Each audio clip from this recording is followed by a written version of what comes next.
Alright, so quick backstory on this. I started experiencing an intermittent pulsing noise from the front end around 25,000 miles and immediately thought that it was the IWE, so I tested the hoses for pressure and they were fine, so I replaced both the solenoid and the check valve. This did not fix my issue, so I thought that it was the brakes since I'm used to BMW brakes needing to be replaced every 25,000 miles. I ended up replacing the brake pads right away, but that only fixed it for a short period of time. The problem had been intermittent, but after switching to 37s, it was just constant. There were a couple of clips of the noise right here.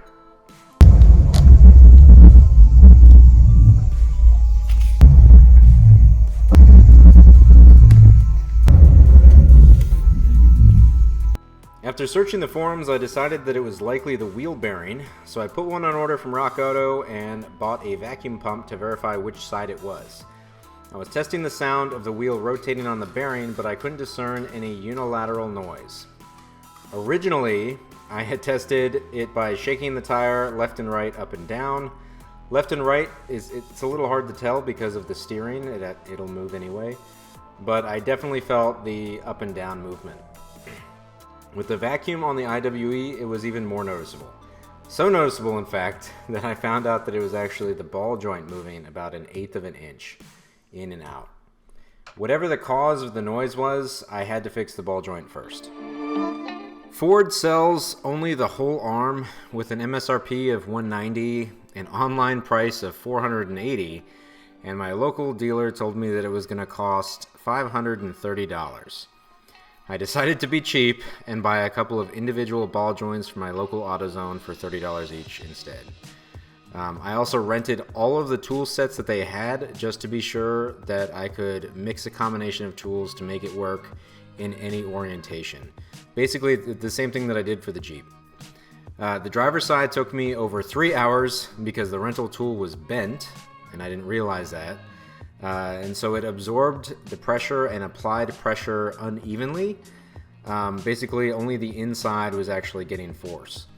It took me forever to figure it out, and then I realized I had to end up rotating the tool back and forth 180 degrees multiple times to get it to work. I got a new tool from O'Reilly's for the passenger side, and that only took me an hour to finish, from beginning to end, including jacking the vehicle up and doing the final torquing on the upper control arm. So here's what I did. Step 1 was safely lifting the truck using wheel chocks on the back tires and a jack lock on the jack since I didn't have jack stands. Then I removed the wheel and tire using a 21mm socket and the lug adapter for my lug nuts. Step 2 was unbolting the upper ball joint from the spindle using a 18mm wrench and an 8mm socket. Then I attempted to support the spindle with a strap.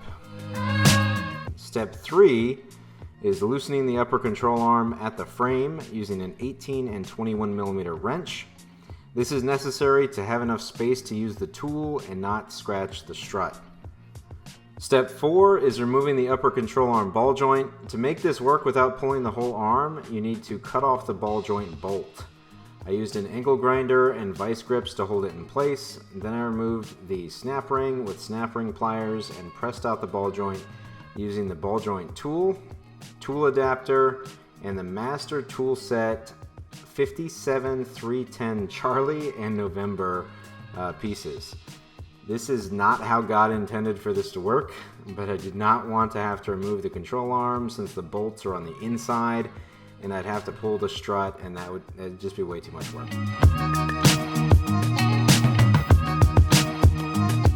Step 5 is pressing the new ball joint in using the ball joint tool, the master tool set part 57-310 Echo, and the Ford Taurus tool set 271-38. The ball joints are directional, so I planned on marking the direction with the silver metallic Sharpie, but I completely forgot. Luckily, the old ones left marks on the sides. You'll see those little flat edges. So I could line it up and install them and then throw on the grease nipple. Step 6 is reconnecting the upper control arm to the spindle. These fresh joints could be easily torqued to 85 foot-pounds without any issues. Then I lined up the castellated nut and threw in the pins. The stock ones just have nylock nuts, so I didn't need to buy the ones that have the castellated nuts, but I just love saying castellated nut and cotter pin. It makes me feel like a big strong man. So step 7 is reinstalling the wheel and tire at 150 foot-pounds. Step 8 can be done earlier, but I waited until the joint was under some weight. I had gone to the auto parts store and literally asked for a small, sleek, and sexy grease gun. I've used the chonky ones on an M113 in the past, but I've never actually owned one myself, so this was actually a learning experience. Step 9 is torquing the upper control arm bushings. So I rolled the truck back and forth to get it to normal ride height before torquing to 111 foot-pounds. And that's a lot. And unless you have a crowfoot set, you probably will only be able to get it to 111 foot-pounds on the rear nut, and then just tighten the front as tight as your little arms can get it. At least that's what I did until my lady hand started hurting and I couldn't do it anymore. During my ball joint autopsy, I found that the driver's side was severely damaged with dried up grease, rust, and the internal nylon sleeve was completely gone on one side, which is what caused the movement. Like I said, my original plan was to swap the wheel bearing and hub, so when I first found this, I was super surprised and I felt like an idiot for thinking that I could lift the truck and keep the stock upper control arms. I spiraled for a while looking at aftermarket control arms before deciding that it was too expensive and complicated for an actual problem as opposed to just, a normal upgrade or preventative maintenance. I actually had to fix something right now. The passenger side was completely fine, so I'm sure that these new serviceable ball joints will last at least another year. And I'll add upper control arms to my list for 2025, along with either a shock rebuild or factory series upgrade. Now that I fixed the ball joint, the pulsing noise is no longer intermittent.